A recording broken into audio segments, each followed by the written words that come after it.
4 part हम already upload कर चुके हैं कार्बन के चैप्टर के। तो आज हम स्टार्ट कर रहे हैं इसका 5th लेक्चर, जो कि कार्बन का हमारा केमिकल प्रॉपर्टीज के बेस पर होने वाला है। तो नमस्कार दोस्तों, मेरा नाम है राहुल और आप देख रहे हैं साइंस बोर्ड यूट्यूब चैनल। तो चलिए स्टार्ट करते हैं अपने 10th क्लास के इस चैप्टर नंबर 4 का ये 5th पार्ट। तो चलिए, आप ये नोट्स जो है कंप्लीट आपको लिंक डिस्क्रिप्शन में दे दिया जाएगा, वहाँ से आप ये जो है सारे नोट्स डाउनलोड कर सकते हैं। उसके अलावा ये जो अभी लेक्चर देख रहे हैं, इससे पहले आप 4th लेक्चर तक अगर आपने कंप्लीट नहीं देखा है तो प्लीज़ आप जा करके सबसे पहले वो देखिए। तो चलिए स्टार्ट कर देते हैं।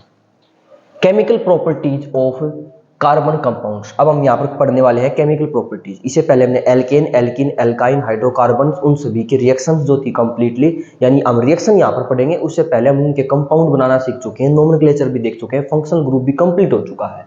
यहाँ पर हमारी केमिकल प्रॉपर्टीज बची हुई, इसके बाद सॉल्फिफिकेशन होगा और चैप्टर कंप्लीट हो जाएगा। तो बस इतना सा पोर्शन बचा हुआ है। 4 प्रकार की यहाँ पर रिएक्शंस होने वाली है, इनको हम यहाँ पर स्टडी कर रहे हैं।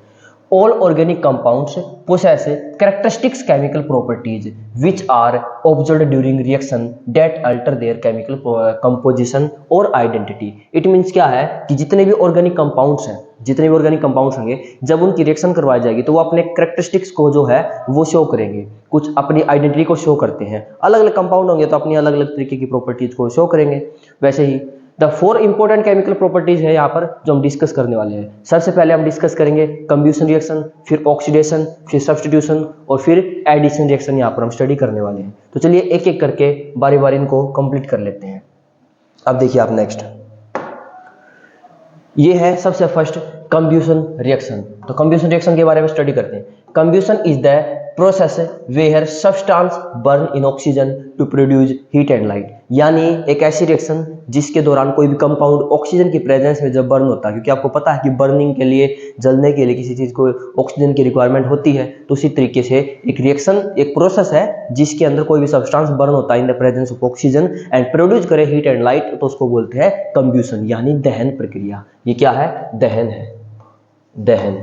ओके, इसके बाद कार्बन कंब्यूशन कैसे होता है? अरे सिंपल सी बात है, ऑल इलेक्ट्रॉन्स ऑफ कार्बन, जैसे कि प्योर कार्बन की फॉर्म में डायमंड हो गया, फ्लोरीन हो गया, ग्रेफाइट हो गया, ठीक है, और burn in oxygen yield carbon dioxide and releasing a significant amount of heat in the form of significant amount of energy जो है वो हीट और लाइट की फॉर्म में यहाँ पर रिलीज करते हैं। ठीक है, तो जो भी कार्बन के कंपाउंड होंगे ऑक्सीजन की प्रेजेंस में बर्न कर होंगे और carbon dioxide gas heat light जो है प्रोड्यूस करते हो, तो वो जो होगा कार्बन कंब्यूशन होगा। सिंपल सी बात है।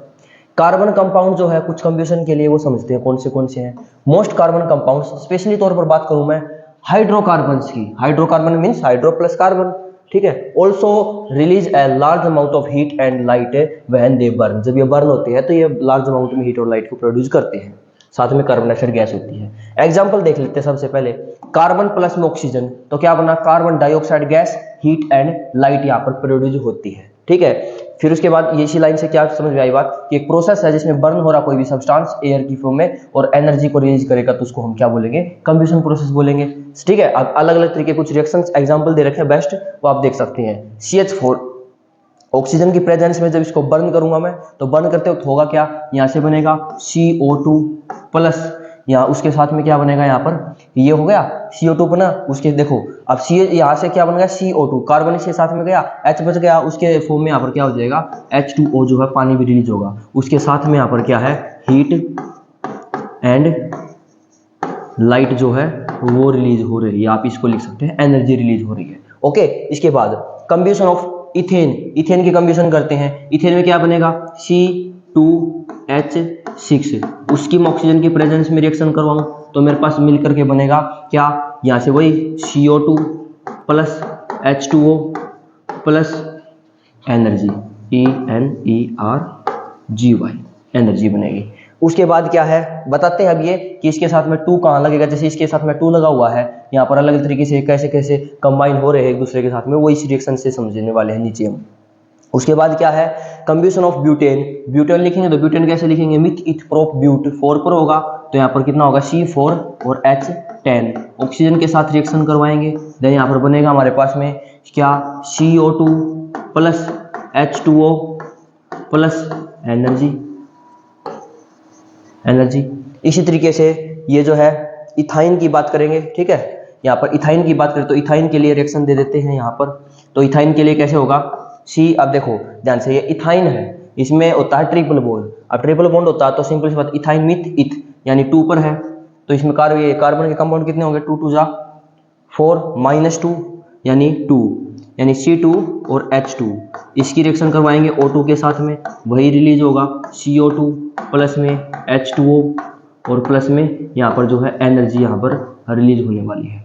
ओके, अब एक बात बताते हैं, यहाँ पर कितने मॉलिक्यूल्स ऑक्सीजन के या फिर कितने मॉलिक्यूल्स एल्केन के, एल्कीन के, एल्काइन के हम यहाँ पर चूज करें ताकि ये जो कंपाउंड है वो यहाँ पर बैलेंस रिएक्शन के फॉर्म में हमें मिले। तो कैसे, एक रिएक्शन होती है यहाँ पर CX, इसके हो गए X कंपाउंड, अगर मान लो नंबर ऑफ कार्बन है, Y नंबर ऑफ हाइड्रोजन है, प्लस यहाँ पर लिखते हैं हम X प्लस Y अपॉन में 4 इंटू में O2 और यहाँ में मिलेगा X CO2 plus Y upon में 2 H2O। ओके, और इसके साथ में हमारे को जो है एनर्जी यहाँ पर मिल जाती है। ये वाली रिएक्शन है, इसको अप्लाई करते हुए हम इसमें अप्लाई करते हैं। देखो किसी भी रिएक्शन को देख सकते हैं हम, सेकंड रिएक्शन से बात करते हैं। यहाँ पर x की वैल्यू कितनी है 2, यहाँ पर कितनी वैल्यू है x की 2 वैल्यू है, इसमें कितनी वैल्यू है 2 है, इसमें y की वैल्यू कितनी है 6 है। अब दोनों को जोड़ करके यहाँ से देखो 6 अपॉन में 4 करेंगे तो लिखेंगे 2 प्लस 6 अपॉन 4, 2 3 जा 6, 2 2 जा 4। अब इनको ऐड करते हैं तो 2 2 जा 4 प्लस 3 5, यानी कि मैं यहाँ पर लिख सकता हूँ 5 अपॉन में 2, क्या लिखेंगे 5 अपॉन 2। उसके बाद कलर चेंज कर लेते हैं, आपको अलग से दिख जाएगा हम क्या कर रहे हैं। ये 2 वैल्यू थी, ये 6 थी, यहाँ पर 2 है, यहाँ पर प्लस में किया, 6 को कट किया था मैंने, 3 आ गया था, 4 को कट किया था तो 2 आ गया था। अब ये वैल्यू जो मैंने यहाँ पर 5 अपॉन में 2 लिखा है। उसके बाद यहाँ पर देखते हैं, इसके अंदर देखते हैं यहाँ पर x आएगा, तो x कितना था इसमें, x तो सर 2 है, तो यहाँ पर क्या लिख देते हैं 2 कार्बन हो गए। उसके बाद में इस जगह पर क्या आएगा y upon 2, y upon 2, sir y कितना है, अरे y 6 है, तो 6 अपॉन 2 क्या हो जाएगा, यहाँ पर 3 आएगा। इस तरीके से आप हर एक रिएक्शन के अंदर इसको बैलेंस करके लिख सकते हैं। ओके, आर यू अंडरस्टैंड, ठीक है। अब आगे बढ़ते हैं, अब बात करते हैं due to the evolution of large amount of heat during combustion hydrocarbon are used as fuel. क्योंकि आपको पता है कि यहाँ पर जो है ये फ्यूल के रूप में तो इस्तेमाल किए जाएंगे, बिकॉज जब भी ऑक्सीजन की प्रेजेंस में इनको बर्न किया जाता है तो ये हीट एंड लाइट प्रोड्यूस करते हैं और हमारे को तो चाहिए एनर्जी। तो जब ये जिस तरीके से इनको इजीली जो है ये बर्निंग होती है, इस वजह से मीथेन जो मेजर कॉन्स्टिट्यूएंट होगा नेचुरल गैस के अंदर यूज हो जाता है, जो कि फ्यूल्स में हाउसेज में भी यूज करते हैं, एलपीजी गैस के अंदर सब कुछ, ठीक है। ये जनरल सेंसेस में लिख रखी है। क्या cooking gas mainly comprise of butane उसके अंदर पाया जाता है। इथाइन जो गैस है उसका ऑक्सी एसिटिलीन जो है यहाँ पर as fuel in oxy acetylene के तौर पर इसका यूज किया जाता है। Torch used for welding and cutting metal. सीधी सी बात यह है, क्योंकि हाइड्रोकार्बन्स बर्न होकर के हीट एंड लाइट प्रोड्यूस करते हैं तो इसी वजह से उनका फ्यूल के रूप में इस्तेमाल किया जाता है। कुछ गैसेज जैसे एलपीजी वगैरह हो गया, सीएनजी हो गया दूसरी, और पेट्रोलियम हो गया, पेट्रोलियम के अंदर ये सब चीजें पाई जाती हैं। वहां पर हाइड्रोकार्बन्स की जो है बहुमत तरीके से ये इनकी भागीदारी रहती है। उसके बाद क्या है कि ये जो ऑक्सी एसिटिलीन की बात कर रहे हैं, ये एक तरीके की जो यहाँ पर गैस के रूप में इस्तेमाल कर रहे हैं, टॉर्च के रूप में, जिसे हम वेल्डिंग पर्पज के लिए इसका इस्तेमाल करते हैं।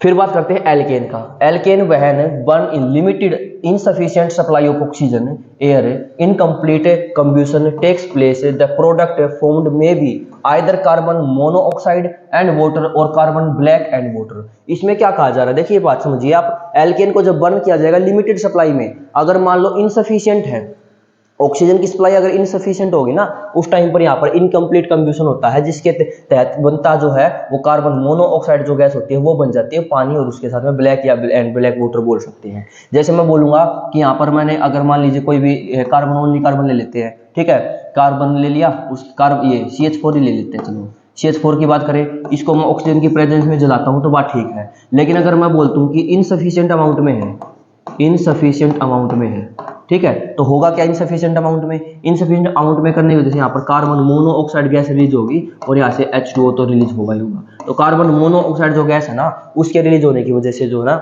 ये क्या आता है, इनकम्प्लीट बर्निंग की जो है रिजल्ट होता है।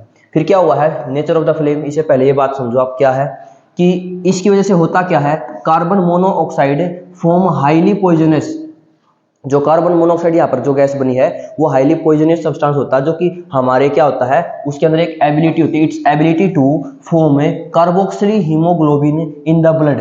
ये हमारे बॉडी के अंदर जाकर के जो हीमोग्लोबिन है उसके अंदर से ऑक्सीजन को जो है वहां से अटैच कर लेता है अपने साथ में, कार्बोक्सिल हीमोग्लोबिन बना लेता है। This reduce the oxygen carrying capacity of blood and cause oxygen deficiency. हमारे शरीर में ऑक्सीजन की फिर कमी हो जाएगी उस टाइम पर, सीधी सी बात है, में लीड्स टू अनकॉन्शियसनेस हो जाएगा एंड डेथ तक भी हो सकती है। सिर्फ और सिर्फ ये नहीं है कि हम एक तरीके से बेहोश हो सकते हैं, उसके साथ में डेथ तक भी हो सकती है। बहुत इंपॉर्टेंट बात है ये। मैनी इंसिडेंट्स देखे गए हैं मोनोकार्बन मोनोऑक्साइड पॉइजनिंग के तरीके से काम किया इसने, रिपोर्ट कुछ दर्ज किए गए थे मीडिया द्वारा। मोर ऑफन इन विंटर्स में देखे जाते हैं। क्या होता है घरों के अंदर जो है ना बिल्कुल रूम को बिल्कुल टाइटली सब जगह से बंद करके उसके अंदर अंगीठी जला लेते हैं, क्योंकि वहाँ पर ऑक्सीजन की सप्लाई जो होती है वो थोड़ी सी कम हो जाती है। डेट इज द रीजन कि वहाँ पर कार्बन मोनोऑक्साइड गैस ज़्यादा रिलीज होने लगती है। इसके लिए इसके तहत फिर होता क्या, जो सो रहे होते हैं जो भी सदस्य हैं घर के मेंबर हैं वो सोते सोते उनको कार्बन मोनोऑक्साइड जो है वो इनहेल कर लेते हैं और वो ऑक्सीजन की इनसफिशिएंट सप्लाई की वजह से दम घुट करके उनकी मौत हो जाती है। तो इस वजह से आप थोड़ा सा इस चीज़ का भी ध्यान रखिएगा, ठीक है। कार्बन जो black form is used in the manufacture of printer ink and other black pigment के रूप में इस्तेमाल किया जाता है। कार्बन मोनोऑक्साइड तो यहाँ से हुई है, लेकिन इसका कई जगहों पर इस्तेमाल किया जाता है कार्बन मोनोऑक्साइड से, और यहाँ पर ब्लैक बना है, प्रिंटर की इंक वगैरह बनती है, तो इस तरीके से ही इनको इनसफिशिएंट दे करके सप्लाई ऑक्सीजन की तब बनाए जाते हैं।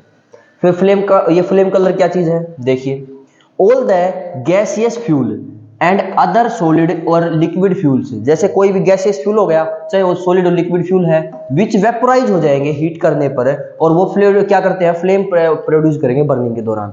जो भी चाहे वो किसी भी टाइप में है, लिक्विड है, गैस है या सॉलिड है, जब ये बर्न होता है वेपोराइज हो जाता है, तो वेपोराइज अगर वो होगा तो डेफिनेटली वो एक फ्लेम देगा, जो बर्निंग होती है उसके साथ में फ्लेम देगा। जैसे आपने हीटर के वायर देखे होंगे जो जलते हैं तो बिल्कुल रेड हो जाते हैं लेकिन वो फ्लेम नहीं देते, ऐसे करके कोयला भी जब जलता है तो उसमें ऐसा कोई सब्सटेंस नहीं है जो कोई वेपोराइज हो जाए, डेट इज द रीजन कि उसमें भी फ्लेम नहीं होती है। स्टार्टिंग में धुआं उठता है उसके बाद फ्लेम नहीं होती। लकड़ी को जलाते हैं तो उसमें फ्लेम होती है क्योंकि उसमें कुछ ऐसे सब्सटेंस है जो बर्निंग के दौरान वे क्या होते हैं वेपोराइज होते हैं, डेट इज द रीजन कि वो भी एक फ्लेम देता है।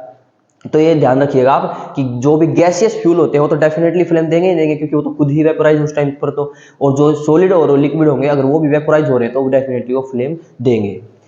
ऑल सैचुरेटेड हाइड्रोकार्बन से जनरली जब बर्न होते हैं एक्सेस ऑफ एयर में ऑक्सीजन की प्रेजेंस में ब्लू फ्लेम के साथ जनते हैं, नॉन सूटी होगी उनकी फ्लेम वाइट, अनसैचुरेटेड जबकि वाइल अनसैचुरेटेड हाइड्रोकार्बन होंगे जनरली तौर पर जो बर्न होते हैं तो येलो उसकी फ्लेम जो मिलती है। ब्लू फ्लेम देखो, ब्लू फ्लेम आपको पता होगा, ब्लू फ्लेम जो होती है थोड़ी सी हाईली उसमें ज़्यादा एनर्जी होती है। अब ऐसा क्यों है, क्योंकि जो हाइड्रोकार्बन सैचुरेटेड हाइड्रोकार्बन जो होंगे जिसमें सिर्फ सिंगल बॉन्ड होता है तो वो जब बर्न होते हैं तो उस टाइम पर वो जो है फ्लेम जो देंगे वो नॉन सूटी फ्लेम होगी, यानी ऐसे फटफट करके कोई आवाज़ आपको सुनाई नहीं देगी, बिल्कुल स्मूथली जलेगी और बिल्कुल जैसे आपने गैस घर पर जो आपने एलपीजी गैस देखी है जलती हुई चूल्हे के ऊपर उस तरीके से, ठीक है।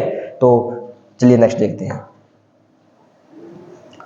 अब बात करते हैं ऑक्सीडेशन की। फर्स्ट हमारा पार्ट हो गया कंब्यूशन का, अब ऑक्सीडेशन की बात करते हैं। देखिए ऑक्सीडेशन क्या है, carbon compounds can be oxidised in the presence of oxidising agent, यानी कार्बन के वो कंपाउंड जो कि ऑक्सीडाइज हो जाते हैं ऑक्सीडाइजिंग एजेंट की प्रेजेंस में।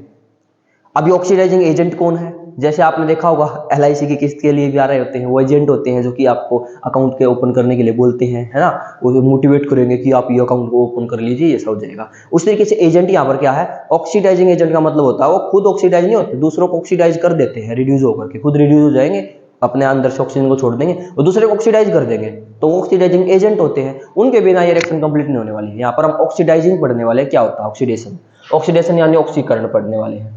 ऑक्सीडाइजिंग एजेंट कौन है, reagent that give nascent oxygen, अच्छे मात्रा में उसको ऑक्सीजन की सप्लाई दे देते हैं, एंड देमसेल्फ खुद क्या हो जाते हैं, रिड्यूस हो जाते हैं। इस वजह से कॉमन ऑक्सीडाइजिंग एजेंट कौन से होते हैं, सबसे पहले एल्केलाइन KMnO4 यानी पोटेशियम परमैंगनेट जिसको बोलते हैं, एसिडिफाइड पोटेशियम डाइक्रोमेट K2Cr2O7, और ऊपर क्या है एल्केलाइन KMnO4, ठीक है, कि यहाँ पर पोटेशियम और मैग्नीशियम उसमें पोटेशियम है, मैग्नीज है और ऑक्सीजन है, तो पोटेशियम परमैंगनेट वो बना है, यहाँ से पोटेशियम क्या है डाइक्रोमेट। अब क्या ऑक्सीडेशन की यहाँ पर इथेनॉल के साथ में क्या करते हैं ऑक्सीडेशन करते हैं। इथेनॉल क्या होता है, जो अल्कोहल होता है ना, इथेनॉल की बात करते हैं, C2H5OH, इसके साथ में करते हैं। इथेनॉल एक ऑक्सीडाइज हो जाएगा इथेनोइक एसिड के अंदर, CH3COOH के अंदर बन जाएगा वो, एंड वाटर प्रोड्यूस कर देगा with the help of oxidising agent. यानी कि ये रिएक्शन है, यहाँ पर आपको दे रखा है CH3CH2OH, ठीक है, आप इसको लिख सकते हैं C2H5OH, ये सेम बात होती है। उसके बाद में इसके साथ रिएक्शन करवाई गई, यहाँ पर ऑक्सीजन जो है उसकी सप्लाई कर दी, नेसेंट ऑक्सीजन की बात करें, ऑक्सीजन गैस नहीं, ओनली ऑक्सीजन के जो एटम की बात कर रहे हैं हम। तो उसमें होगा क्या, यहाँ पर जो है रिएक्शन होगी कंप्लीट, तो उसमें एसिडिफाइड डाइक्रोमेट ले लीजिए, और की बात करते हैं, या तो एसिडिफाइड पोटेशियम डाइक्रोमेट ले लीजिए और हीट कर दो, या फिर आप एल्केलाइन KMnO4 ले लीजिए और हीट कर दो, किसी इन दोनों में से कोई एक ले सकते हैं। ये ऑक्सीडाइजिंग एजेंट है जो कि इसके अंदर ऑक्सीजन को ऐड कर देंगे इस एथेनॉल के अंदर और बनाएंगे इथेनोइक एसिड, क्या CH3COOH, ये बना देंगे। इसके साथ में यहाँ पर क्या होगा, इसके साथ में यहाँ पर वाटर रिलीज हो जाएगा H2O। तो ये जो रिएक्शन दी गई है ये है हमारी ऑक्सीडेशन रिएक्शन। याद रखिएगा ऑक्सीडेशन रिएक्शन के अंदर हम क्या कर रहे हैं, इथेनॉल से इथेनोइक एसिड प्रोड्यूस कर रही है with the help of oxidising agent, ठीक है। एक्टिविटी क्या है, ऑक्सीडेशन कर रहे हैं हम इथेनॉल का, उसके अंदर यही करना है जो आपने अभी अभी पढ़ा है भाई, आपको 3 ml के आसपास क्या कर लेना है, इथेनॉल लेना, टेस्ट ट्यूब के अंदर ऐड कर देना 5% उसके अंदर alkaline KMnO4 solution, drop by drop आप उसको जो है ऐड कर दीजिए, उसको लगातार उस बीकर को शेक करते जाइएगा। शेक करोगे तो क्या होगा, continue till the colour disappear हो जाएगा कंप्लीटली उसका, ठीक है। लिमिटेड अमाउंट में ही डालना, लगभग सिर्फ 5% ऐड करना है, ये 3 ml के इथेनॉल के अंदर सिर्फ 5 बूंद बूंद करके डालना है। फिर क्या होगा, KMnO4 ऑक्सीडाइज हो जाएगा इथेनॉल से और पिंक कलर जो वहां पर डिसअपीयर हो जाएगा बिल्कुल। KMnO4 अगर एक्सेस अमाउंट में हो गया तो पिंक कलर जो है ना बहुत ज्यादा दिखेगा आपको, बिल्कुल पिंक हो जाएगा। अगर आपने KMnO4 की जो बूंद बूंद डाल रहे हो आप, ड्रॉप कर उसमें से अगर कुछ भी ड्रॉप अगर ज्यादा हो गई ना, एक्सेस अमाउंट में हो गया 5% से भी ज्यादा, तो वहां पर वो ब्लू कलर या जो पिंक कलर जो है शो करने लग जाएगा। ब्लू लिटमस जो है वो रेड बन जाएगा, इसका मतलब पक्का आपको पता चल गया कि एक यहाँ पर एसिडिक सब्सटेंस यहाँ पर प्रिपेयर हुआ है, एसिडिक हुआ तभी तो ब्लू जो है लिटमस का जो टेस्ट करने पर लिटमस टेस्ट ब्लू से रेड हो जाएगा, क्योंकि जो हमारे को मिला है वो तो क्या बना है, एक एसिडिक एसिड बना है। ये क्या है, हमारे पास एसिटिक एसिड है जिसको हम इथेनोइक एसिड भी बोलते हैं, इथेनोइक एसिड, इथेनोइक एसिड बना है, ओके। इथेनोइक, ध्यान रखना ए है ये इथेनोइक एसिड। अब आगे बढ़ते हैं, अब क्या है, सब्स्टिट्यूशन रिएक्शन। देखिए सब्स्टिट्यूशन रिएक्शन में क्या हो रहा है, जब हम यहाँ पर सब्स्टिट्यूशन रिएक्शन की बात करते हैं तो इसमें कोई भी सब्सटेंस कुछ सब्स्टिट्यूट किए जाएंगे। कैसे सब्स्टिट्यूट किए जाएंगे, देखिए ध्यान से, a reaction in which one or more hydrogen atom of a hydrocarbon are replaced by other atoms या ग्रुप से, किसी दूसरे एटम या ग्रुप ऑफ एटम के द्वारा रिप्लेस किए जाएं हाइड्रोकार्बन के अंदर, तो उसके अंदर क्या होगा, एक या एक से ज्यादा हाइड्रोजन जो है एटम जो है वो हाइड्रोकार्बन के अंदर रिप्लेस कर दिए जाएंगे। आप देखिएगा ये एल्केन के अंदर, क्योंकि वो क्या है, सैचुरेटेड हाइड्रोकार्बन्स होते हैं, ठीक है। उनका एग्जांपल के बारे में बात करें, शीन आपको क्या बोल रहे हैं, alkane since they are saturated hydrocarbon, क्योंकि वो क्या है, एक सैचुरेटेड हाइड्रोकार्बन है, तो सब्स्टिट्यूशन रिएक्शन पढ़ते हैं। यहाँ पर क्या हो रहा होता है, देखो क्लोरीनेशन करेंगे, सबसे ज्यादा मोस्ट इंपोर्टेंट रिएक्शन है भाई, और भी ज्यादा आएंगी, लेकिन सबसे पहले मीथेन की जो देखने वाले हैं प्रेजेंट, सनलाइट की प्रेजेंस में होता क्या, ध्यान रखा सनलाइट की प्रेजेंस में। तो मीथेन जो है जब क्लोरीन के साथ में यहाँ पर अटैच होगी तो उसके साथ में रिएक्शन कंप्लीट होती जाएगी। सबसे पहले क्या होगा, चेन रिएक्शन है ये, इसको क्या कहा जाता है, चेन रिएक्शन, चेन रिएक्शन है ये, ओके। होती कैसे है, देखो CH4 है सबसे पहले, प्लस क्लोरीन गैस के साथ में इसकी रिएक्शन हुई तो हमें मिला CH3Cl प्लस HCl, यहां से रिलीज हो जाएगा। यहां पर क्या बना हुआ है, यहां पर देखो क्या बना है ये, यहां पर सबसे पहले क्या था, क्या लिया, मीथेन, उसके साथ क्लोरीन की गैस के साथ में रिएक्शन करवा दी, तो यहां पर क्या बना, ये तरीके से आप देख रहे हो ढंग से, सब्स्टिट्यूशन हुआ क्लोरीन के साथ में, तो यहां पर बन गया मीथेन क्लोराइड, उसके साथ में क्लोरोमीथेन जिसको हम बोलते हैं, क्या है ये, क्लोरोमीथेन,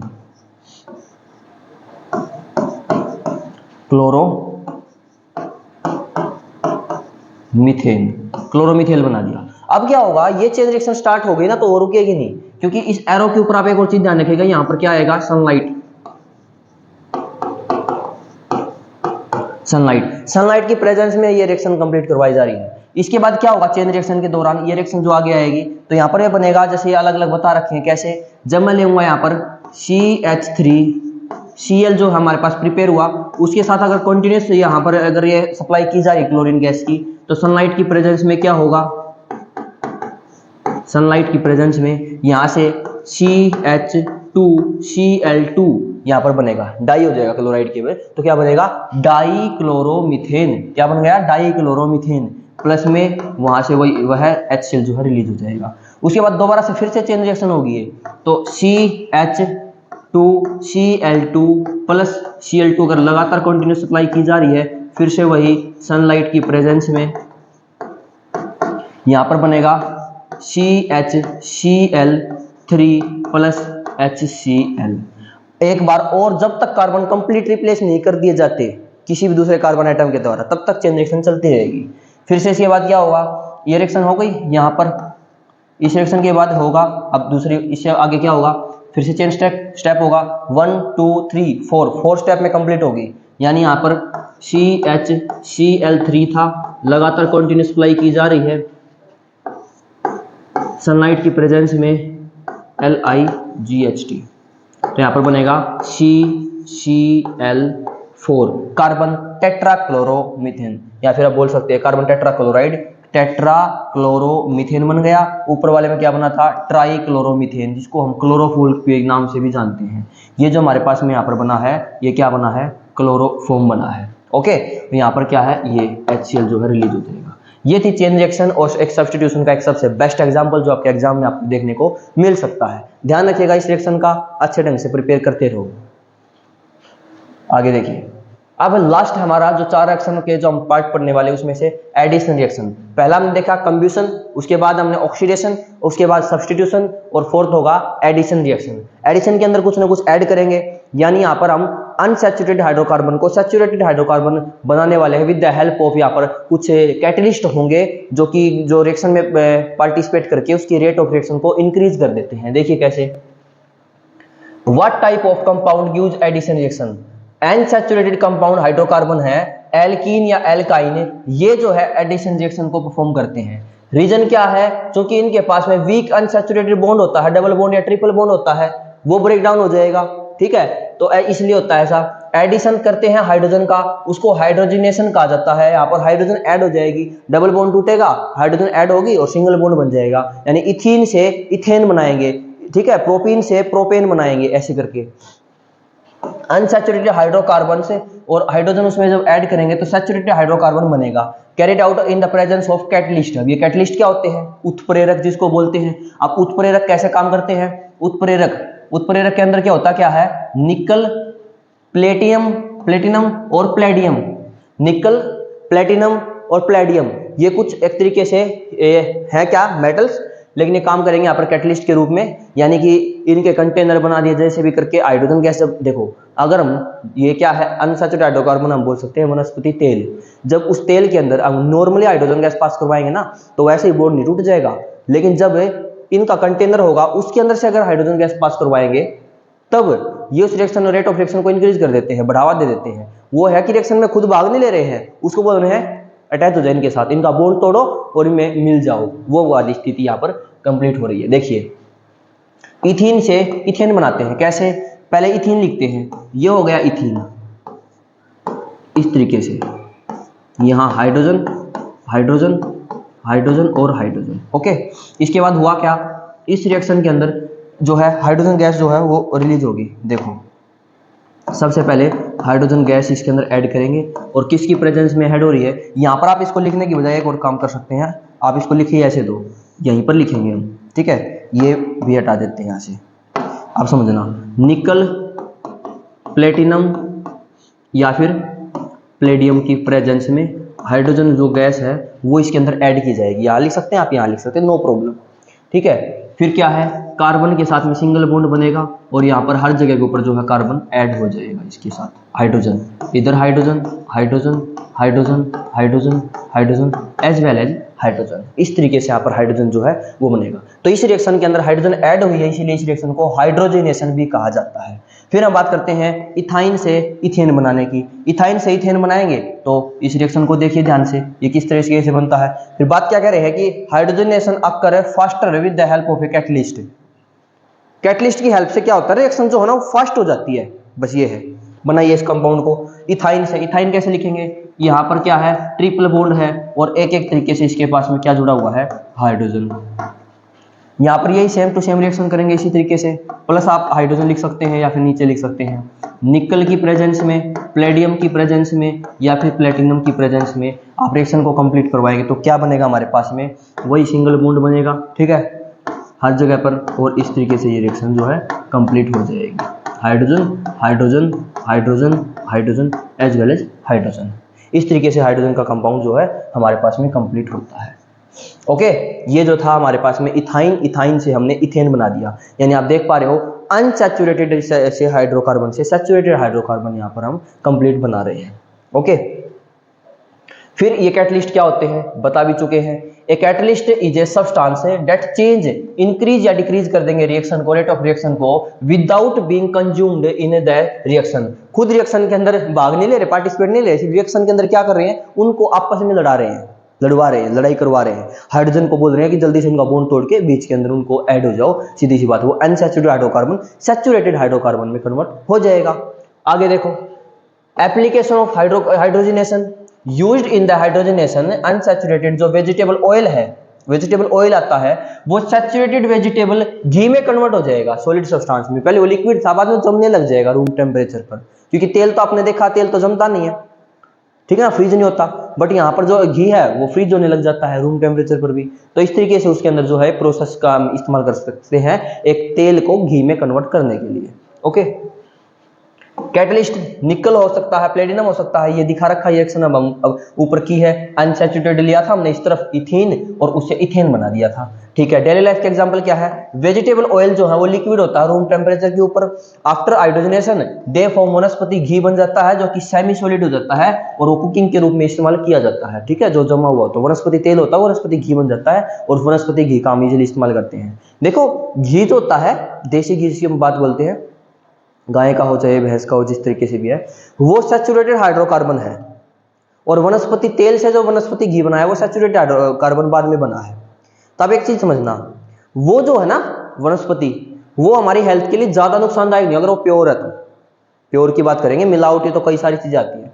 जो देसी घी बिल्कुल है वो हमारे एकदम से लीवर के ऊपर बहुत अटैक करता है, बहुत प्रॉब्लम होती है, उसको पचाना बहुत मुश्किल होता है। जो सैचुरेटेड हाइड्रोकार्बन है वो तेल को थोड़ा सा इजीली पचा सकता है। अब ये नहीं कि तेल हर प्रकार के हम तेल बोल देंगे, ये नहीं आए पेट्रोल है, ये डीजल है, ये वो अलग चीजें होती है, पेट्रोलियम होते हैं वो ऑयल अलग तरीके से हैं।